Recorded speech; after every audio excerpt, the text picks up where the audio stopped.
Приветствуем наших подписчиков и гостей канала Эзотерика для тебя, друзья. Мы вас всех приветствуем в изобилии и достатке. Сегодня у нас с вами, друзья, народные приметы на 12 января. В этом видео поговорим о церковном календаре на 12 января, поговорим о народном календаре, какой сегодня праздник отмечали наши предки. Также поговорим о том, что можно и чего категорически нельзя делать в этот день, друзья, 12 января. Давайте далее все более подробно. 12 января Православная Церковь отмечает День Святой Анисии Солунской, которая пострадала за христианскую веру во времена правления императора Максимиана. Анисия жила с семьей в греческом городе Салоники и после смерти родителей отдала все свое наследство бедным людям, а сама посвятила свой быт аскетизму и молитвам. Когда однажды Анисия направлялась в храм, ее остановил римский солдат и пригласил принять участие в языческом праздновании. Она отказала ему, что привело воина в ярость, и он попытался стянуть покрывало с ее головы и насильно утащить ее. В ответ она оттолкнула его и плюнула ему в лицо со словами: «Пусть мой Господь Иисус Христос запретит тебе это, дьявол». В итоге разгневанный солдат выхватил меч и убил Анисию, пронзив ее насквозь. Фессалоникийскими христианами тело мученицы было захоронено за пределами города Салоники. Впоследствии над ее могилой было возведено часовенное здание. Теперь мощи святой Анисии хранятся в базилике святого Димитрия в Салониках. Память этой святой начали почитать, начиная с X столетия. А вот на народном календаре этот день назван как Анисия Желудочница, День Анисии Зимней или Анисиен день, которые также называли этот день как Анисия Порезуха или Желудочница. Из-за того, что в это время на Руси традиционно забивали свиней и готовили из их желудочек особое фаршированное блюдо кендюх. 12 января хозяйки готовили блюдо из свинины для Васильева вечерка, который мы будем отмечать пышными застольями завтра в ночь на 14 число. Наши предки праздновали Новый год. Свиное мясо на столе было не случайно, ведь свинья, согласно поверью, символизировала жизненное постоянство. И, соответственно, человек, попробовавший свинину в прошлом году, в следующем начинал свое существование с чистого листа, оставив в старом все невзгоды и горести. Кроме свиней, готовили и гусей, а также пекли пышки и лепешки. По внутренностям свинина, порезуху предсказывали зимнюю погоду. Бытовала такая народная примета: если селезенка ровненькая да гладенькая, то зима ожидается суровая. Селезенка к спине утолщается, похолодает в конце февраля. Посередке толсто, январь будет холодный. Так как Анисин день 12 января – это еще и разгар святок, то по традиции двух этих праздников соединились. И мужчины организовывали особую забаву – охоту на кабана. Если вепря удавалось поймать, они несли его в деревню на рогатинах, демонстрируя всем жителям. Затем девицы приступали к приготовлению праздничных блюд. Приготовленную пищу в этот день не солят. В противном случае наши предки говорили о том, что беда придет в такой дом. Нельзя было сегодня заниматься рукоделием и принимать подарки от незнакомцев. Найденный в этот праздник платок на дороге говорил о скором наведении порчи на человека. 12 января обычно бывало холодно и морозно, и люди верили, что если в этот день попросить тепла, то Анисия осерчает, и морозы станут более лютыми. Именно по этой причине на Руси было принято греться и не сетовать на погоду. Даже сохранилась поговорка «Не проси у Анисии тепла, пришли холода». В этот праздник обязательно ели свинину. Наши предки считали, что мясо свиньи символически означает богатство и непрерывность жизни. Поэтому его употребляли в канун Старого Нового года, чтобы год начинался тем, чем закончился старый, непрерывностью и богатством. Святой мученице в этот день, 12 января, молились те, кто маялся с болезнями желудка. Верили, что она обязательно поможет. В старину на Анисью ходили в гости к родственникам и к друзьям. Устраивались пышные застолья. По преданию, в этот вечер ужесточается нечистая сила, поэтому люди старались всячески уберечься от нее.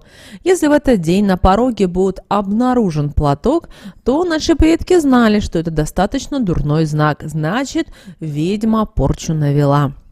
12 января наши предки знали и то, что нельзя было принимать подарки от чужих или малознакомых людей. Также был риск встретиться с нечистью, которая в период святок разгуливает по улицам. На Анисью зимнюю нельзя было шить и прясть, потому что это принесет несчастье. Употреблять пищу с солью – это к проблемам со здоровьем. Также не стоит поднимать вещи на перекрестке, иначе накличите на себя беду. Если в семье кто-то заболел, то следует провести ритуал для его выздоровления. Для этого нужно выйти на перекресток и громко сказать имя больного человека. И считается, что человек в ближайшее время выздоровеет. Наши предки считали, что нечистая сила на Анисью любит полакомиться кровью свиней, поэтому перед свинарником забивали 3 кола, на которые клали по головке чеснока. И считалось, что нечисть, встретив такое сопротивление, не сможет пролезть в свинарник. По традиции, сегодня обязательно проводили гадания на желание. Для этого брали зерно и сыпали его на лед. Если птицы тут же прилетали, то говорило о том, что задуманное скоро исполнится. Но если пришлось подождать немного, желание исполнится, но не так быстро, как хотелось. Не прилетели птицы, значит не осуществится. На Анисью желудочницу было у крестьян еще одно поверье, что если в этот день увидеть у себя в доме или около него незнакомый платок, то можно заподозрить порчу, которую сегодня навели недобрые люди. Для того, чтобы от нее избавиться, платок необходимо было бросить в пламя, в которое добавить несколько кусочков свиного сала. Также 12 января на Анисью было принято проводить обряды на избавление от различных болезней с помощью свиных внутренностей. Итак, а мы хотим с вами, друзья, поделиться обрядом от малокровия. Если женщина во время беременности или после была бледна, то считали, что у нее малокровие. Поэтому 12 января брали свиную печень, немного ее обжаривали и говорили на нее такие волшебные слова: «Как ты кровью сочна, так пусть и я буду ею полна», чтобы щечки олели, а суставы не немели, чтобы кровушка по мне текла, как буйная река. Аминь. После этого давали малокровно съесть печень прямо с кровью. Наши предки в этот день, 12 января, обращали внимание на народные приметы касательно погоды. Итак, если снег пошел в этот день, 12 января, значит будет пасмурное лето. Южный ветер к теплому лету и хорошему урожаю.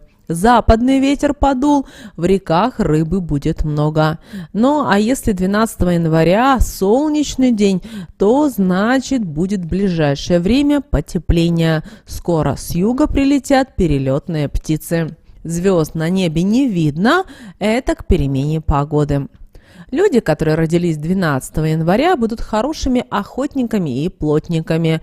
В качестве талисмана им подходит опал. Ну а если вы часто сомневаетесь, и поэтому для вас крайне сложно принимать серьезные решения, то тогда в таком случае приобретите себе серебряный кулон в виде крошечных весов. Людям, которые не могут открыть для себя новые пути, следует обзавестись каким-либо украшением из черного агата, так как именно отражение света от этого камня способно указать правильное направление. Небольшая пирамидка из хрусталя может подарить своему обладателю доброту, чистоту помыслов и даже посетив. Сны, приснившиеся в ночь на 12 января, могут быть пустыми и ничего не означать. Исключение для тех, кто совершил какой-то поступок. Для них сновидение может показать будущее как какое-то наказание. И приснившиеся поцелуи или свадьбы сулят ссоры в семье. Увидеть во сне, как вы летаете, предрекает совершение роковой ошибки. Если увидеть во сне зубы, означает возможность потери работы с большим позором. Однако, если сон оказался неприятным, не спешите огорчаться, он все равно не сбудется. Также не стоит возлагать большие надежды и на приятные сновидения, им тоже не суждено сбыться. Теперь давайте поговорим о том, что же можно было делать 12 января по народным приметам. Анисию, как вы знаете, прозвали желудочницей, так как по древнему обычаю в этот день обычно резали свиней и варили требуху, в том числе и желудки. Ну а прежде чем съесть внутренности, их использовали для гадания.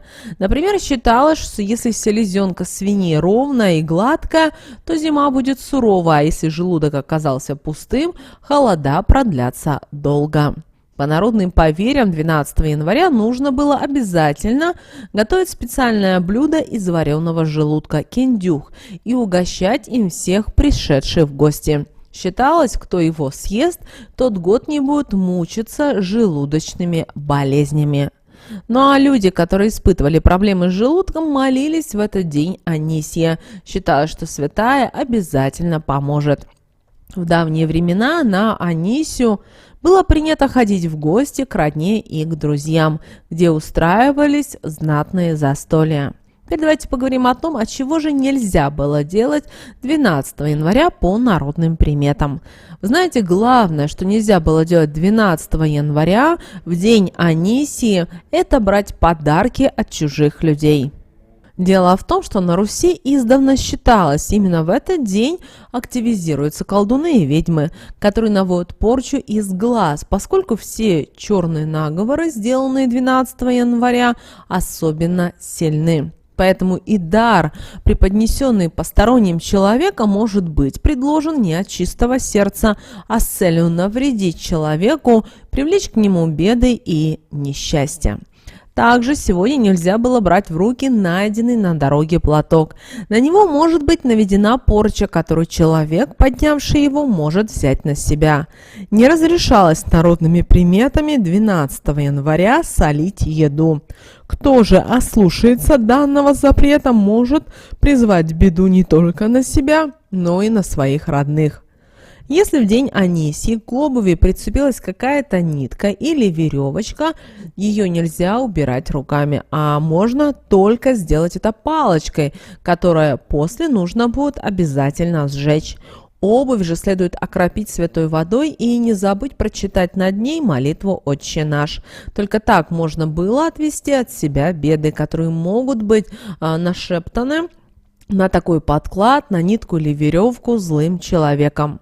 Наши предки верили, что ни в коем случае нельзя переходить дорогу через перекресток, ведь именно здесь обычно проводят темные ритуалы, а 12 января не то что ходить через перекресток запрещалось, но и даже ездить боялись, что ослушавшийся мог и себе навредить, и попутчикам, и лошадь загубить. Женщинам возбранялось на Анисию вязать и шить. Можно накликать на себя было несчастье и беды. Также в этот день нельзя утираться чужим полотенцем. Есть вероятность подхватить неприятности хозяина полотенца. Не разрешалась в этот день и тяжелая работа. Кто слушается данного запрета, может сильно пораниться. Также был в народе запрет поднимать 12 января в день Анисии мертвую черную птицу, которая лежала около ворот или во дворе, потому что это мог быть подклад на смерть. Ее нужно было поддеть лопатой и кинуть под старое трухлявое дерево. Нельзя было никого подпускать и к своему колодцу. Могли порчу навести и свести всю семью в могилу. В день Анисии, увидев незнакомую рыжеволосую зеленоглазую девушку, не рекомендуется проходить мимо нее, не поздоровавшись. Дело в том, что часто такой девичий образ используют темные силы. Пожелав им здоровья, наши предки так ставили против них защиту. Также сегодня запрещалось кому-либо рассказывать о своих снах, тем более, если в них фигурировала Земля, которая в ночь на 12 января предсказывала скорую смерть спящего или же его родных. Вот такой, друзья, у нас с вами день 12 января по народным приметам и по церковному календарю. С вами, как всегда, друзья, был канал Эзотерика для тебя. Обязательно подписывайтесь на наш канал, обязательно ставьте лайк этому видео, обязательно поделитесь этим видео с теми, кого вы любите, кого вы цените, кому вы желаете мира, любви и гармонии, друзья. Ну а прямо сейчас на экране вы видите два всплывающих окна. Это следующие рекомендованные видео для вас. Нажимайте на то видео, которое вам на интуитивном уровне понравилось больше, и смотрите. Всех вам мыслимых, друзья, и немыслимых благ. Услышимся с вами уже буквально в следующем видео.